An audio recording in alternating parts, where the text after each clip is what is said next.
A local builder may have lost a $2 million construction gamble. Tonight, our 13 Investigates reporter Sierra Putman explains how his decision could impact two families. Welcome to Water's Edge. We just liked it. Just felt like home. This is the view that I don't have. Sam Lash and his wife moved into the waterfront community in Fishers to be close to the grandkids and the water. We had a pretty decent view, I think, and now we don't. Admittedly, Sam never had a sweeping view, but now he says this duplex blocks more than it should.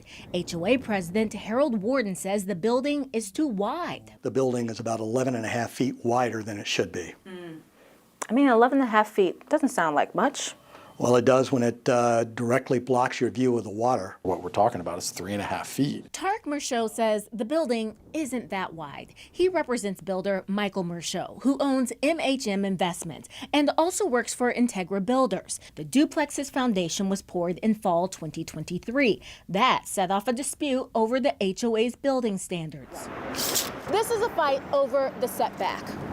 When Merchaud first bought the property, the HOA required 15 feet between all the homes in the neighborhood. But now it requires a 20-foot space. That's 5 extra feet on either side of the building.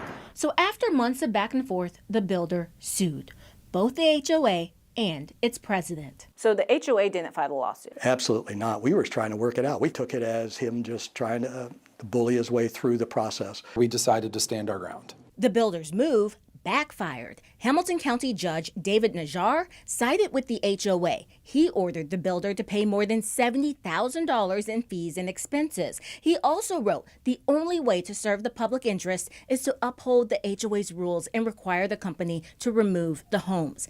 Demolition of the nearly $2.2 million duplex could take place as early as February. How often does that happen? Not very often. It's extremely rare. The judge also wrote the harm to the builder is almost entirely self-inflicted and could have been avoided. The company chose to keep building despite the lawsuit and the court's warning that demolition was possible.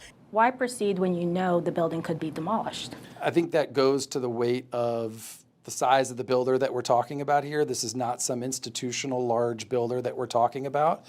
Just simply leaving that work unfinished for the amount of time that it could take also wasn't feasible. Something had to happen.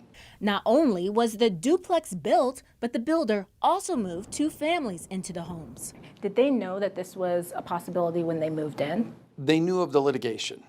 I don't think anybody thought that this was where we would end up. With the families in mind, Judge Najjar hinted destruction could be avoided if the 2 sides could reach an agreement. Do you think that's a possibility? Based on the builder's current actions, I don't know. Both sides say they're willing to negotiate, but the builder may still appeal. We have no choice but to take this case as far as it needs to go to get a just result. Indiana's Supreme Court? If they would accept it. Neighbors just want it settled. Do you hope the house is demolished? I feel sorry for the people that live there, but it obviously would give us a better view. They hope enforcement will ensure the builder follows the rules when developing this final plot at the Water's Edge. Sierra Putman, 13 Investigates.